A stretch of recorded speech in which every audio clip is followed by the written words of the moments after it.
up, everybody? It's rivalry week in Chicago, kind of. Bears are headed to Lambeau Field Sunday night, week 14.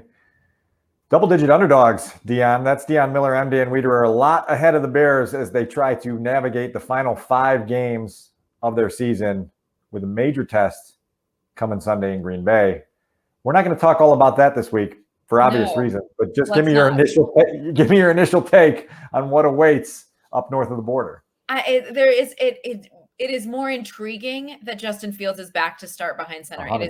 It is more, you can stomach a Sunday night nationally televised game with Justin Fields behind center. Let's hope so. I mean, let's hope it doesn't look anything like it did, like Cleveland, but you would think that would make it more palatable to handle them on a national stage again. But I don't see any scenario with which they pull this massive upset unless Aaron Rodgers full on does not play. And I don't think he's that type of guy. No, not for a game like this. And so here you are at 4-8, right? With the national audience coming to check in once again on just how low you've sunk, right? And so now here we are, right? With the Bears trying to figure out a way out of this. And they're going to have to do their best, I've been saying all week, just to reduce the humiliation. It's like, yes, the upset bid is a nice goal, but reduce the humiliation. Make sure that when Monday morning rolls around, that the whole world isn't talking about just how disastrous things have gotten for your once proud franchise again. But as I said in the outset, we've got a lot of time ahead of us for doom and gloom. We want to shine a light. It's the holiday season. We want to be positive. We want to shine a light on some of the players on this roster that deserve recognition, even amid a very dreary season that's headed nowhere. There have been some players that deserve recognition. And so we're going to do a little bit of a tangent, I guess, off our usual analysis. We're going to spread joy. We're going to highlight 5 guys who have brought the organization joy, who deserve recognition for their performance. And I'm going to let you kick it off with the first pick in this pseudo draft. I'm going to go. Shouldn't take you that long. It shouldn't take me that long. I know, but it's going to. I'm actually going to go Darnell Mooney. Because Allen Robinson has been there by namely and not really making the impact. And I appreciate the way that Mooney has connected with Justin Fields and made that a priority, that those two have really worked together and taken strides. I think I'm struggling to see if he'll become a number one, if he's going to be that type of receiver ever, if he's going to be that difference maker receiver ever. But I appreciate the way with which he carries himself both on and off the field. I think he's really shown that he is deserving of the amount of reps he's gotten. And I want to see that future with him and Justin Fields. I think that has a lot of space to grow. And I feel like that's been really, really positive. And he owns things like he owns up to stuff in front of us. He's very honest. He's very transparent, probably more than they want him to be. But I appreciate that about him. And he's consistent when he speaks with the media every week. And I think he's been a bright spot.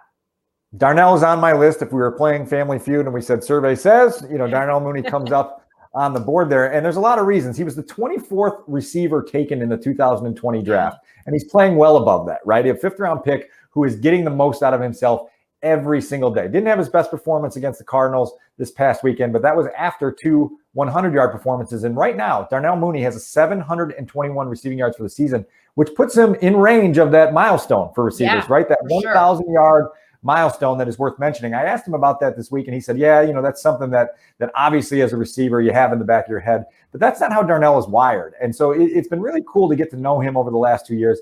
He's a guy who's very, very driven, intensely self-critical. But when you talk to Matt Nagy and receivers coach Mike Furrey, they say that, intensely self-critical nature never suffocates him or makes him too hard on himself. It's just a locked-in feeling that he wants to make the most out of every day. And one of the coolest things that he and I talked about this week was just this understanding of opportunity, right? And when you're a 5th round pick and you're playing in the NFL and you're here in Chicago, you say, man, this is an awesome opportunity in my life, in my career, in my profession. And Darnell has been absolutely driven every single day to make the most out of that. To your point, we don't know what he's going to become. Is he ever going to go to the Pro Bowl? I don't know. Is he ever going to be a number 1 receiver? I don't know. But we do know that he's going to squeeze every last drop of potential out of his body. And that I think is worth highlighting. And again, for a guy who's leading the team in receiving, for a passing offense that is the worst in the league, with a chance to get to 1,000 yards, that's a milestone.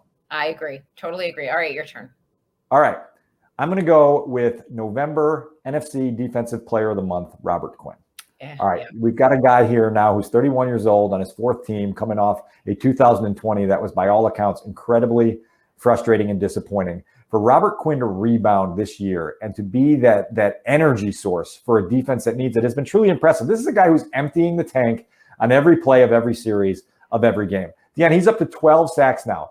I'm going to name you all the people in the Chicago Bears history that have had more than 12 sacks. Go. It's not going to take long. Richard Dent, Khalil Mack. Okay. Wow. So, and Quinn can vault past Mack with his next sack, which could come Sunday against Aaron Rodgers in Green Bay, and then only be behind Richard Dent, who had more than that 4 times.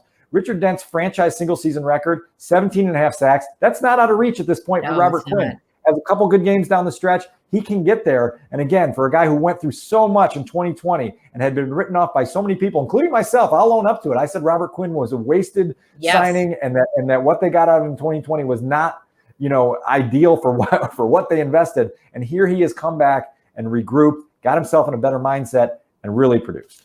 I could not agree with your selection more. I have so enjoyed watching Robert Quinn play this year. And I think what has really struck me is how he took it upon himself to turn that around, right? Like he was willing to try new things, willing to work at his craft and get better at it. And then you can see his confidence on the field is so different. And I also appreciate that he's been able to do this without Khalil Mack out there. Like, obviously that having Mack out there makes them, makes opponents pick your poison.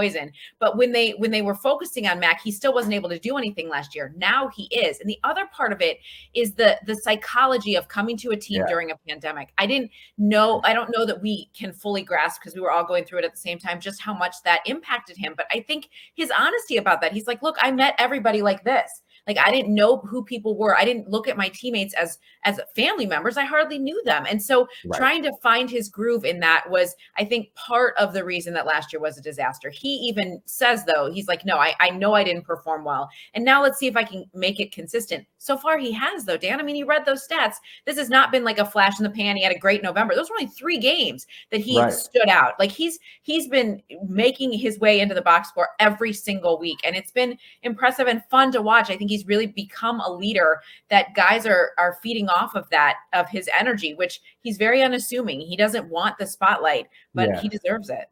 Well, the other point of this is that we've talked about a lot. 2020, like, we didn't get to know some of these new guys to the Bears. And so it's been different because Robert Quinn over a Zoom news conference comes across as super quiet, maybe a little bit standoffish. As we've gotten to know him more in person, you see that it's more of a humble Southern quietness that he has, that he's very engaging in his own unique way, right? And so it's been very cool to listen to him in bits offer some of the introspection about getting his mind right, about not letting the struggles of 2020, which by his own admission weighed him down significantly during the struggles of 2020, get the best of him in 2021. And so it's been really cool to watch that breakthrough again. And listen, there's 5 more games left, and he has, again, been a fuel source for a defense that's needed it in the absence of Khalil Mack, in the absence of Akeem Hicks, in the temporary absence of Eddie Jackson, and so here we go. So on to you. Okay, I'm sticking with defense because it's a pretty obvious choice of another bright spot. But Roquan Smith has been a absolute monster, and it's like it seems like every week he's always around the play. He's always around the ball. His presence is felt all the time. Like, he so deserves to be that quarterback of the defense. And I questioned that a year ago when he was just kind of inconsistent. And now it feels like he's really coming into his own, and he has become such a beast that everyone has to be aware of where he's at all the time. And I think that says a lot about him at a young age. Like, he's still got so much room to grow, and he's been leading the team in tackles. He's just been a monster, and I've enjoyed watching him play this year. Roquan's coming to the end of his 4th season, which means for a guy with a 5th-year option, obviously picked up by the Bears on his rookie contract, it's time to start thinking about that next payday, right? And Roquan doesn't have an agent, right? Roquan's representing himself. But whoever the general manager is for the Chicago Bears, come next offseason, better make a priority of keeping Roquan Smith in Bears uniform for as long as possible, and making sure that they have very good discussions with Roquan about what he deserves to be paid and what he is worth to this organization. Last week, for him to come off the hamstring injury in Detroit on Thanksgiving Day and, be in discomfort and struggling a little bit in the early parts of the practice week to get on the field. For a team that is really out of it right now and not really in the hunt. Don't believe the graphics when you see them occasionally. for him to make certain that he was going to play Sunday against the Arizona Cardinals is a testament to his leadership, to his to his give a damn that is absolutely contagious to the rest of the defense, to the rest of the locker room. I'm with you on Roquan. Yeah. All right. I'm moving down my list. I'm going to give you another guy who impressed me thoroughly on Sunday, and that's David Montgomery. Yeah. When you're looking for leaders and tone setters in your organization, let's talk about David Montgomery. Sunday against the Cardinals, 141 yards from scrimmage, scores 1 touchdown, had another one called back because he was down inches from the goal line when his knee hit. But David Montgomery came to the post-game news conference and spilled his guts out for 8 minutes, right? And I'm not one of these people that rallies behind podium rah-rah stuff, right? A lot of times that I've written it, that's got all the substance of a tuft of cotton candy, right? You're like, oh, great, and then it's just gone. But David Montgomery has a different way about him, right? He has a different demeanor about him. He's so very serious and so, like Mooney, so very driven to get the most out of his opportunity that it can become infectious. And for him to stand up there and say, listen, I get it. We're 4-8. Everyone else has written us out. But here's what we're going to do. We're going to go back to work. I'm going to get in other people's ass. They're going to get in mine. We're going to work hard. We're going to understand that hard work is a personality trait that doesn't just dissipate when you go through losing streaks, right? And so to have David Montgomery vocalize that, to have him on a daily basis exemplify that with the way he works, love the guy. Think he deserves, all the leadership credit that they can give in that locker room. And I just hope that his voice continues to grow in there, because it's one of those voices that tells the entire organization that there's a certain standard that needs to be met. And when it's not met, you cannot be complacent. You cannot be happy about it. You have to work harder. I couldn't agree with you more. That was it was riveting to hear him talk at the podium after the game on Sunday. It was, you wanted to pick up every word he was saying because you knew he meant it. It was so genuine. It was so honest. And he's such a competitor. What he does on the field is nothing short of remarkable. The way his season started, I mean, without that injury that sidelined him, his numbers would be through the roof because he started so fast and so strong. He was leading the team in rushing even when he wasn't out there for so long, right? Like nobody was catching up to him the way that he started. And I think that's been very impressive to see him kind of take that next step in becoming a leader and being a vocal leader. I think this team needs that, especially with a very young quarterback, to have a voice like that is so determined and it can be contagious. And it says a lot, as much as we ride Ryan Pace about his randomness with who he brings into the locker room. A personality like that, he recognizes the value of having that in the locker room. And I think that David Montgomery exemplifies the kind of player that they want to have, somebody who is going to put in the work on the field, but then back it up when things aren't going well and say, look, this is not okay. And to hear him say it that way, I think was very encouraging and definitely a bright spot. And just a little footnote for the offense, Montgomery, Mooney, and Fields are sort of close, right? They've grown closer over this last year. And that's important for a team as they try to build around young talent going forward, to have that sort of nucleus of guys who are wired the same way and can push you in the right direction, because this organization needs a push in the right direction. All right, give us number 5. Okay, so I'm going to go off script a little bit because my inclination is just to say, well, Justin Fields has been a bright spot, but like we expected that, right? So I'm going to go off script just a tiny bit and say someone that I think deserves a little bit of the spotlight here towards the end of the season, and it's Jason Peters. Okay, here's why. Okay. He arrived and everybody was like, okay, off the boat. I know he's going Hall of Fame, whatever. He's but what does he have left at 39? And the first couple of times he was out there, it was like, oh my gosh, this is not going to work.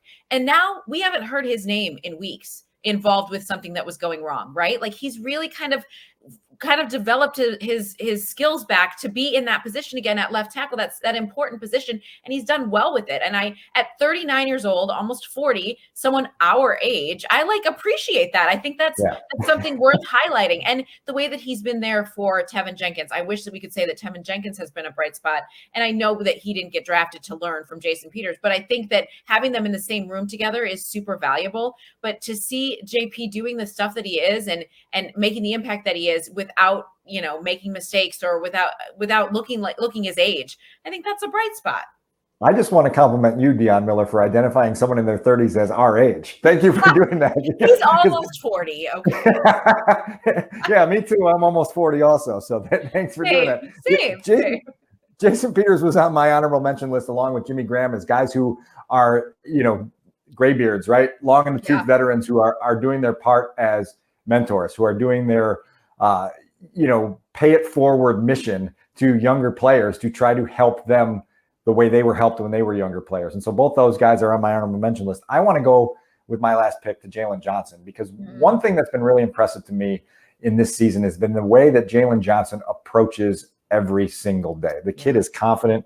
The kid is fearless. He puts in the preparation, and all of a sudden you start to hear his voice again, have more weight in the room. And Sean Desai mentioned it last week that Jaylon, his confidence in his ability, his confidence in his preparation habits, then allow him to have credibility when he speaks up. And you've seen that. Jaylon Johnson hasn't been afraid to raise his hand and say, give me the top receiver on every single team we play and let me follow them around. Last week it was DeAndre Hopkins, gave up an early touchdown on a play where he had really good coverage on, but then shut him down for the rest of the day. He's going to see Devontae Adams on Sunday. Had a matchup with Adams earlier in the season.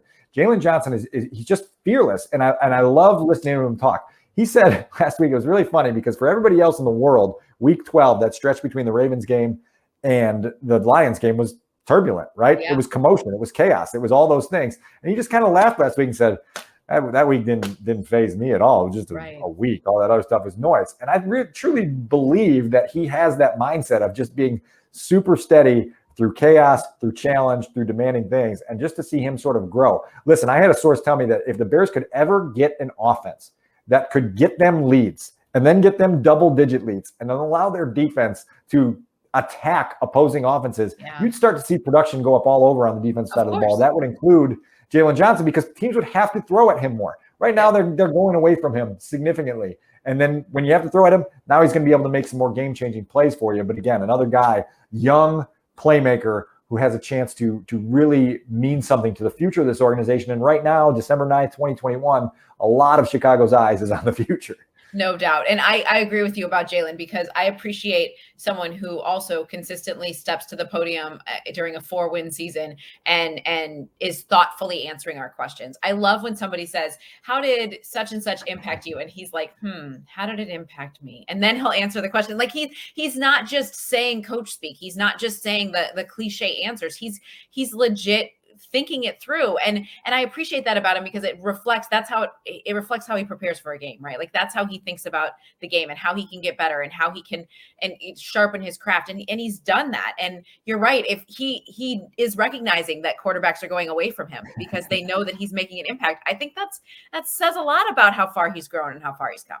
The Bears are also going to have to get him some other cornerbacks that, that opposing quarterbacks are scared of, right? And so that they're not just targeting the other guys all the time, and that there's a little bit more bite to the secondary. But I think we've done a good job here. I mean, it's 4-8. The Bears are double-digit underdogs going up to Lambeau Field, and we just shouted out positivity for close to 18 minutes here.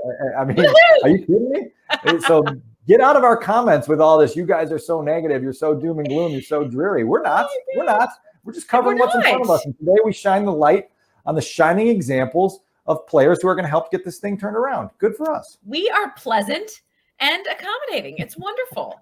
So last question for you, since it is the Christmas season. I need to get an update on your elf on the shelf. Do you have multiple ones or just one for both kids? And then I've got an update for you. Well, we have one for both kids. We have a girl and a boy.